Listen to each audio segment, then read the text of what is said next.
Mainit na pinag-uusapan nitong araw ng Huwebes, April 10, 2025 ang larawan ni Erich Gonzalez at ng asawang si Mateo Lorenzo.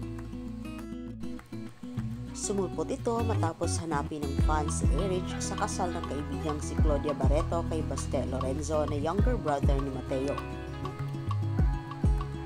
Sabik silang makita ang dating kapamilya actress kaya may mga naghanap ng larawan niya pero no show siya sa wedding.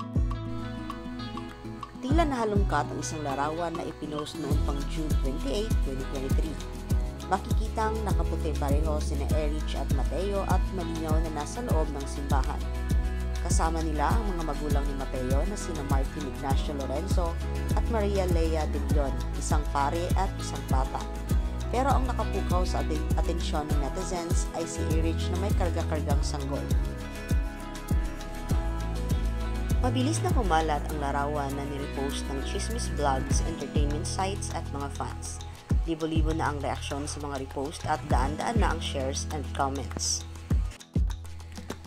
Ang nagpost ng mga larawan ay ang paring nasa larawan. Sa Facebook caption, binanggit niya kung sino ang sanggol na bininyagan. He is the son of Mateo Lorenzo and Erich Gonzalez Lorenzo. Sabi pa ng pari, siya rin ang nagbinyag sa asawa ni Erich noong 1992 at sa 11 pa nitong mga kapatid. Siya rin ang nagkasal sa mga magulang ni Mateo. Lumalabas na lihitimo ang Facebook account ng pari dahil may mga Facebook post ang ilang netizens na nakakilala siya at nakatag ang account niya.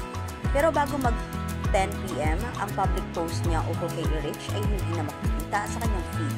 Pero kumalat na ang screenshots nito sa social media.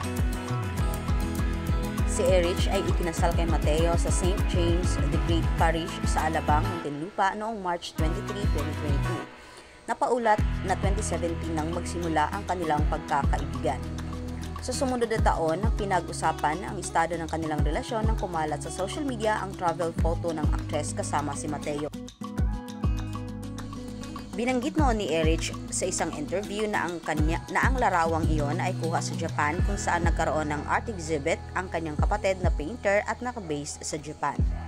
Sinabi pa ni Erich na inimbitahan din ng kanyang kapatid si Mateo. Taong 2019 ay sinabi ni Erich sa kanyang vlog na masaya ang estado ng kanyang puso, subalit naging matipid sa detalye.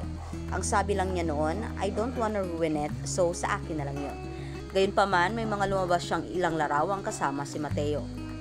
Si Erich ay produkto ng ABS-CBN talent search na Star Circle Quest Season 2 noong 2005. Siya ang itinanghal na SCQ Grand Quester. Ito ang naging ticket ni Erich para makapasok sa showbiz. Kinontrata siya bilang artist ng Star Magic, ang talent management company ng ABS-CBN.